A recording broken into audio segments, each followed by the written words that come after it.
ये चलने वाला अगर छोड़ दे तो हम आप कोई नहीं चल सकते। अगर उस शिव की दया न हो, वो आपके गुरु दया न करें, नहीं चल सकते आप। और जिस तरह से शिव ईश्वर के रूप में हमको आपको नियंत्रित करते हैं, वो गुरु के रूप में भी शिष्य को नियंत्रित करती हैं। ईश्वर के रूप में जिस तरह से हम आप उसकी पकड़ में हैं, गुरु के रूप में भी जैसे जैसे शिष्य भाव आवेगा आप उनकी पकड़ में जाते चले जाएंगे। अगर पकड़ में नहीं गए तो चलना बड़ा कठिन हो जाएगा। ये रास्ता है बड़ा आसान, बड़ा सहज, बिल्कुल हल्का फुल्का, लेकिन किसी की दया पर निर्भर करता। वो आपके गुरु हैं। आप लाख चर्चा कर लीजिए, 3 सूत्र है ना आपके, दया मांगना, चर्चा करना, प्रणाम करना। लाख आप चर्चा कर लीजिए, लाख आप नमः शिवाय कर लीजिए, लाख दया मांग लीजिए, लेकिन जब तक उसकी दया निश्रित नहीं होती है शिष्य भाव पर या शिष्य पर, तब तक आप बढ़िया वाचक हो सकते हैं, बढ़िया बोल सकते हैं, आप शिव शिष्यता पर समझा सकते हैं आप, लेकिन शिव शिष्य नहीं हो सकते। शिव शिष्यता पर बहुत बढ़िया लेक्चर दे सकते हैं आप, सही अवधारणा दे सकते हैं आप, सही बात बता सकते हैं आप, लेकिन शिव शिष्य नहीं हो सकते। शिव शिष्य बनने के लिए तो आपको उस शिव की दया चाहिए, और दया आपको मिलेगी जो आपका गुरु कहता है वो करने से। उसने जो कहा कहा तो कुछ नहीं, उसने इतनी सी बात कही, गप करो। गप को केवल बांध दिया। किस बिंदु पर गप करो? तो शिव गुरु हैं, ये लोगों को समझाओ, बस, और कुछ नहीं किया उसने। बाकी पहला और तीसरा सूत्र तो मैंने डाल दिए, मुझको मिले थे मैंने डाल दिए। सबसे पहले मुझको नमः शिवाय वायु वर्ग से मिला था, मैंने डाल दिया। बाद में समझ में आई बात कि खेला तो गुरु की दया का है, तो उसके पहले उसको पहले नंबर पर ले गए। गुरु आदेश था तो उसको दूसरे नंबर पर ले आए। अब उनकी चर्चा, शिव की चर्चा बिना उनकी दया से तो हो ही नहीं सकती है। शिष्य के जीवन के आधार ही गुरु हैं, इसीलिए पहले सूत्र में दया को रखा गया। उसको तो रखना ही रखना होगा। गुरु का आदेश 2 नंबर पर आया, 1 नंबर पर नहीं रहा, जबकि नियम है कि शिष्य के लिए गुरु का आदेश सर्वोपरि होता है। आपको तो उसको करना ही करना है। अन्य तो उनसे कहिए कि आपसे नहीं होता। ये कहने में भी संकोच है। अभी कुछ लोगों ने मुझसे कहा कि कुछ लोग संगोष्ठी में आना चाहते हैं, हम कहा जगह है, बुला लीजिए। हमने कहा कि कहा क्यों नहीं इन लोगों ने? इतने लोगों को फ्री किया गया, कहा क्यों नहीं इन लोगों ने? पहले कहते, जब 170 आदमी को मुफ्त हम लोग बुलाए हैं तो 75 को नहीं बुला सकते थे? बोलना तो चाहिए, बोलते क्यों नहीं है भाई साहब आप? जब कार्यक्रम शुरू हो जाता है तो पहुंच जाते हैं, रोने लगते हैं। क्या करें, आदमी हैं हम, चलो भाई आने लो। पहले बोल तो दीजिए। आपका दर्द हम लोग भी समझते हैं, ऐसा थोड़ी है। तो शिव आपका दर्द समझता है, आप समझे या ना समझे, वो समझता है। आप उनसे क्यों नहीं कहते हैं कि आप हम पर दया करिए? आपका आदेश हमसे नहीं होता, हमको आपके बारे में गप करने का मन ही नहीं करता। जब मन नहीं करेगा तो आप क्या करिएगा? सोना बताइए। मन ही किसी काम को करने को नहीं कर रहा है, तब आपके पास कौन सा साधन बचा है, कौन सा उपाय आपके पास बचा है? गुरु की दया, गुरु के दया के आश्रम में जाइए, उन्हीं से कहिए। या जिन लोगों ने आपको कहा है कि शिव गुरु हैं और शिव चर्चा करो, उनको कहिए कि भैया आपने कहा ही काम करने को, हमारा मन नहीं करता है, हम करें तो क्या करें, आप कोई उपाय बताइए। उनको भी जवाब देना होगा, क्यों आपको उन्होंने प्रेरित किया,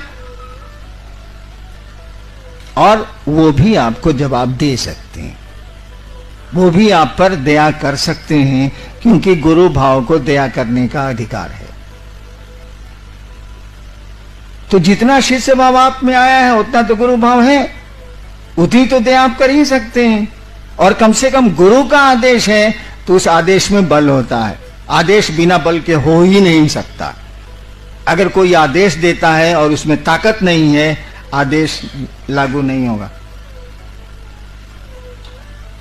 हमने एक कहानी सुनाई थी, कहानी क्या सच्ची घटना आपको सुनाता हूं। बंगाल में अंग्रेजों का शासन था। कलकत्ता में हुआ क्या कि एक तालाब था, उसमें पानी पीने की दिक्कत थी। तो मोहल्ले वाले चाहते थे कि इस तालाब का पानी गंदगी से बचा लिया जाए, और मोहल्ले वाले कपड़ा भी धोते थे, लेटरिन से जाके भी शौच करते थे, अपने गंदा करते थे। मोहल्ले वालों ने एक साइन बोर्ड टांगा कि इसको गंदा नहीं करें, कमेटी बना के गंदा नहीं करें, गंदा करने से ये पानी ये होता है वो होता है, हम लोग को पानी पीने की दिक्कत है, इसको पीने के लिए बचाया जाए। कोई नहीं माना, वो नोटिस को कोई नहीं माना। नतीजा हुआ कि कमेटी वाले लोग वहां के डिस्ट्रिक्ट मजिस्ट्रेट के यहां, कलेक्टर के यहां गए। अंग्रेज कलेक्टर था, सुना उसने और आदेश दिया कि अब नोटिस बोर्ड टांगो, नीचे लिखो by the order of district magistrate Kolkata. नीचे लिखा गया कि कलकत्ता के जिला अधिकारी के द्वारा, उस समय तो हिंदी चलती नहीं थी, बंगला या अंग्रेजी कलकत्ते में। और उसके बाद एक आदमी भी गंदा नहीं करता था। जैसे डीएम का नोटिस टंगा, साइन बोर्ड टंगा, उसका कोई गंदा नहीं करता था। तालाब पीने के लिए सुरक्षित हो गया। देखिए, आपने मना किया, कमेटी वालों ने मना किया, कोई नहीं सुना। ये वो छे रे दूरी, वो है नमा पुलिस, वो कमेटी है बराबर, नहीं सुना। जहां देखा जिलाधिकारी, डिस्ट्रिक्ट मजिस्ट्रेट कलकत्ता, कहा कि साला बड़ी मार मारेगा रे, या जेल दे देगा या सजा दे देगा। देखिए, आदेश में अगर बल नहीं हो तो आदेश हो ही नहीं सकता है। गुरु आदेश है, शब्द का इस्तेमाल देखिएगा शिष्यानुभूति में, गुरु आदेशित कर्म है। शब्द वहां आदेश, वहां अनुरोध नहीं है, गुरु का आदेश है। आदेश का मानी उस आदेश में ताकत है, बल है। और बल नहीं है तो आज इतने करोड़ शिव शिष्य कहां से आ गए? बेटा तो बाप की बात सुनता ही नहीं, और आप जाते हैं और 10-10 हजार लोग शिव को गुरु मान लेते हैं और उसमें से कुछ चलने लगते हैं। ये हमारी आपकी ताकत है क्या? अरे किसी के आदेश में ताकत है, उस आदेश को आप लागू कर रहे हैं तो उसका बल काम कर रहा है आपके साथ, तो उसको करिए। कुछ नहीं कर सकते हैं तो दया मांग सकते हैं ना। मांगने में क्या, उसमें कौन सी दिक्कत है से बता दीजिए। नहीं समय मिलता है, वैसे लेटरिन जाने का समय तो सबको मिलता है, मान लीजिए नहीं मिलता है। देवाशीष जी 3-3 दिन लेटरिन ही नहीं जाते हैं, होता ही नहीं है तो साले जाएंगे कौन सी, होगा तब न जाएंगे। मान लीजिए अभी 3 दिन नहीं जाते हैं तो समय नहीं मिलता है। भाई सोने के पहले तो आप उस शिव को स्मरण करके, शिव का स्मरण करके ये तो कह सकते हैं ना, मन ही मन, बोलने की जरूरत है नहीं, हे महादेव आप मेरे गुरु हैं। इसमें शर्म की तो कोई बात नहीं, उससे बड़ा गुरु हो नहीं सकता। ईश्वर है वो, गॉड इज गुरु, उससे बड़ा गुरु हो ही नहीं सकता है। जो आपका सृष्टि करता है वही सबसे बढ़िया गुरु है, ये तो सामान्य बुद्धि से भी जाना जा सकता। उसी से कह रहे हैं कि हे शिव आप मेरे गुरु हैं, मुझ पर दया कर दीजिए, आपका कम्मा हमसे नहीं होता। धीरे धीरे धीरे धीरे होता क्या है ना कि आप कुछ भी करिए, आप मोक्ष को क्यों नहीं पाने की स्थिति में हो, आप बहुत बड़े पीर पैगंबर हो जाइए, कोई दिक्कत नहीं है, लेकिन आपके जो प्रारब्ध कर्म है, जो आपके पूर्व के कर्म है, जो आपके भोग में आ रहे हैं और समय आपका पीछा नहीं छोड़ता, तो आपको पकड़ लेगा और आपके लिए बाधा पैदा करेगा। वो कर्मफल उस शिव की ओर जाने में, उस परमात्मा की ओर जाने में, उस गुरु की ओर जाने में, वही बाधा पैदा करते हैं आपके कर्मफल। जो हमने आपने किया है अच्छा बुरा वही आता, अच्छा भी आवेगा वो रुकता है, वही बाधा पैदा करते हैं। शिव की दया आपके प्रारब्ध और काल के प्रभाव को कम करती है। तो हम लोगों को इतनी छूट दे, नियम तो यही है कि दया मिलेगी गुरु आदेशित कर्म से, नियम तो यही है। हम लोगों ने छूट दे दी कि चलिए ये कर्म अगर नहीं भी आपका आपसे होता है, गुरु चर्चा आपसे नहीं भी होती है तो उस महादेव से रिक्वेस्ट करने का भी आपको मुंह नहीं है।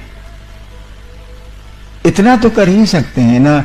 और धीरे धीरे अगर दिल से ही आवाज उठ जाए कि हे महादेव आप दया करिए, आपका काम नहीं हो रहा है, तो एक समय जरूर आएगा कि दया हो जाएगी। सरकार ने जब 1988 में मुझको पटना का मजिस्ट्रेट बनाया, कंट्रोल रूम का इंचार्ज बनाया, तो मैं तो मधेपुरा में खूब शिव चर्चा करके आया था। कम ही लोग थे लेकिन अच्छी चर्चा होती थी वहां। पटना आया, कोई सुन भी नहीं करे हमारी बात।